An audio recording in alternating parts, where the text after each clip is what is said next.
I think it is a pretty recent prospect that you can simply buy a tube headphone amplifier and preamplifier for just $349. This one, the Drop xDuoo TA-84, is on sale right now at $349. So what is this? Why is it so affordable even though it is a very high quality unit, and what does it do best?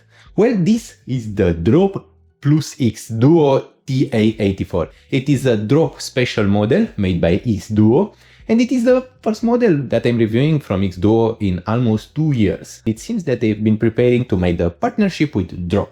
Just what is Drop? Drop is the kind of place where you purchase stuff at incredibly good prices.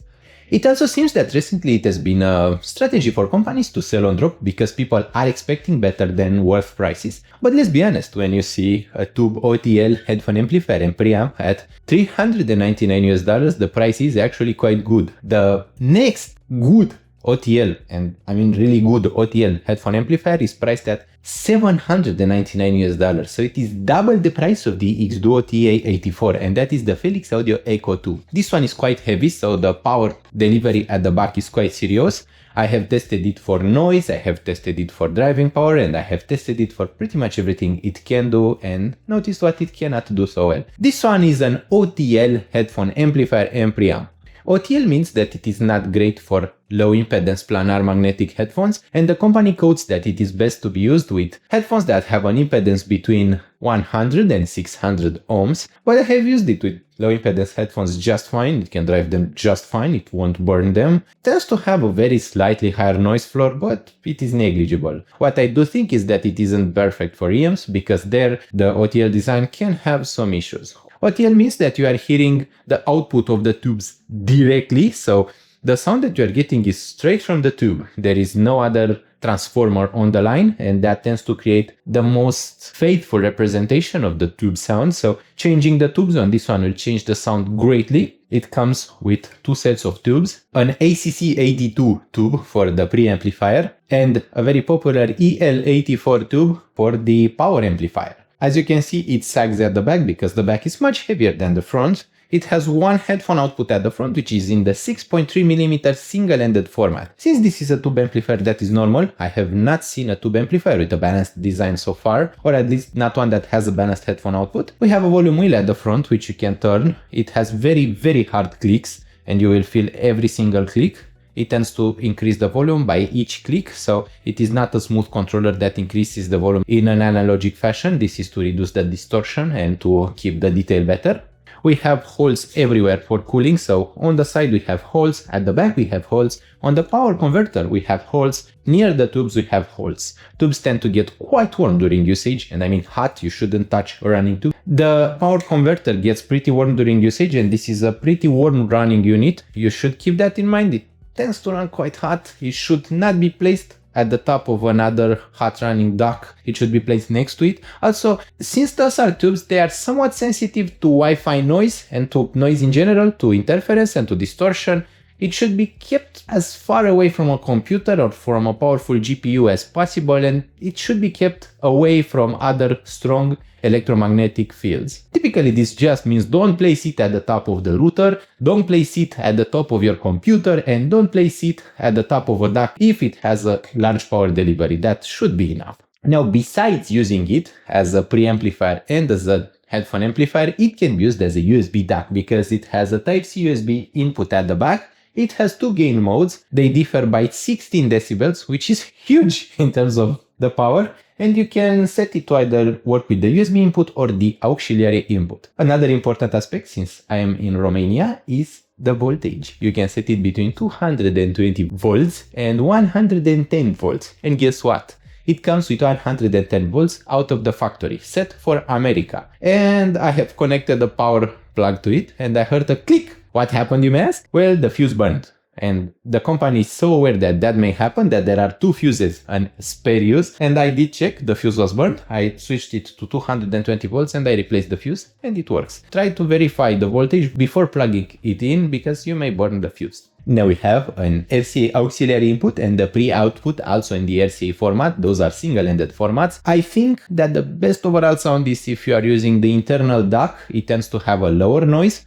lower distortion and better overall clarity than if using the auxiliary input. The DAC inside is an ES9018K2M, which is a pretty popular model that has been used in many other devices that we reviewed on Audiophile Heaven. It can offer a sampling range between 16 and 32 bits, between 44.1 kHz and 384 kHz, and DSD between DSD64 and DSD256. It has a THD of just 0.002%, a signal-to-noise ratio of 113 decibels, and a crosstalk of 88 decibels. It should be compatible with Windows, Linux, Mac, OS X, iOS, and Android, so it should work with everything. Also, Drop has a nice policy that if this doesn't work out for you, you can return it within 30 days of the original purchase, which is a very long return window, longer than the minimum legal return window in Romania, which is just 14 days.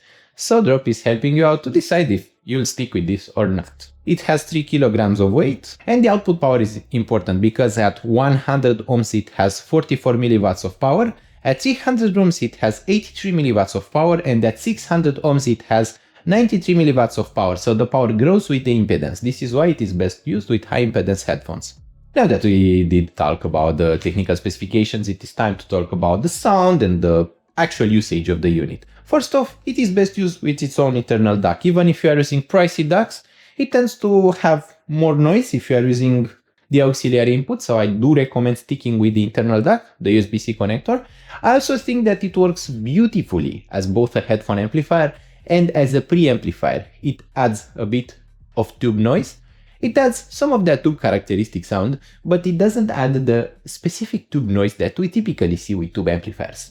To expand on that, for headphones it has a clean, not very controlled, but very warm and very romantic sound. When it is used as a preamplifier though, the sound changes drastically. We get one of the most beautiful sounds. It becomes so musical, so clean, with such a good control and overall refinement that it impresses me every single time I'm listening to it. And you can even use it for active speakers if they have an auxiliary input, so you can use this as the DAC for the active speakers. You can use it with passive speakers, with this acting as a preamplifier. And since I do have the Ketches S300 Plus, which doesn't have volume control, this one came in very handy. It doesn't have more added noise than the noise of the amplifier already, so it doesn't add any bit of noise, which is unusual since it has tubes. That means that the power delivery at the back is very solid, very well designed, so you'll stay noise free if you don't place it right next on top of an electromagnetic field. That is something that I keep talking about, but it is important to keep in mind. Tubes are more sensitive than solid-state amplifiers to electromagnetic interference. Since the volume wheel moves so hardly, you will know that you are in the right volume step. You will have enough volume adjustment to listen both quietly and very loudly, and I do think that it is quite useful to set the volume of your speakers if you have both a pair of active speakers and of a passive speakers and you want some tube magic. To explain what this tube magic is, well, basically the mid-range tends to be more juicy, more playful. It tends to have a cleaner overall sound. It tends to have a better overall resolution and to sound more naturally. That is because tubes have a higher degree of even harmonics, which sound natural to our human ears, while uneven harmonics tends to sound quite unnatural, and tubes don't have a lot of uneven harmonics, while solid-state amplifiers do. Tubes generally measure slightly worse when you technically measure them, and that is because technically they have a higher amount of distortion, but that distortion is something that our minds and ears find very natural and which sounds very good and likable to us humans. Since you are most likely using a pair of human ears, this will sound more natural and more pleasing to your ears than something that is solid state only. It is the way we are wired to work and the way we are exploited to work, because, you know, you can simply add some tubes and make us happy. I think it is a nice exploit of this hobby that you should use. You should try to use tubes whenever possible because it will make your experience better, it will make you have more fun, and most importantly, this doesn't have the associated role of that cheap tube amplifiers tend to do. That is something that I don't often talk about because I don't want to discourage people from trying tubes, but entry-level tube amplifiers tend to cut the treble out. They tend to roll off the treble to avoid noise usually and to increase the idea of tube magic, but that is not quite accurate. And they tend to increase the bass as well, even though the tube bass tends to be slightly more distorted than the solid-state bass.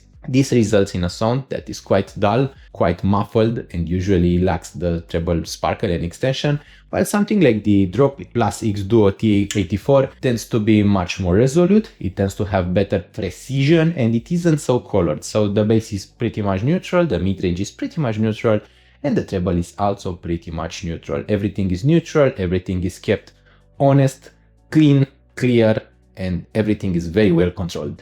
At $399 there is a lot of competition, there are a lot of options, even R2R DAC options with solid state amplifiers, there is a lot you can purchase. And one or two of the most prominent choices would be something like the HiFiMan EF400, which is an R2R DAC, but it has a solid state amplifier. EF400 tends to have a better driving power for EMs and low impedance headphones, while TA-84 tends to be better for high impedance headphones, and the TA-84 tends to have volume control, which is very useful for a pair of active speakers, while EF400 isn't so good for active speakers or to be used as a preamp because it has a higher amount of distortion.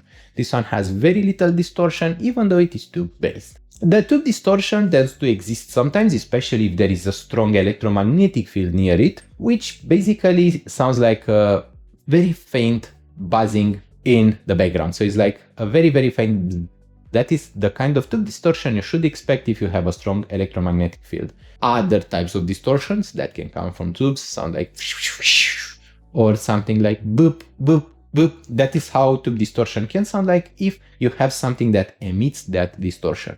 I think that the 30 days return window is quite useful because it allows you enough time to play with it, to place it in multiple locations to see if your house is actually haunted by an electromagnetic ghost and if you have to return this and settle for something solid state only. I really hope that you feel like you're settling for the best with Audiophile Heaven when you are watching my YouTube videos. I thank you so much for watching. I hope that you'll use the purchase links in the video description. I hope that you will subscribe to the channel, like this video, and I hope you have a lot of fun out there. Hope to see you soon. Bye!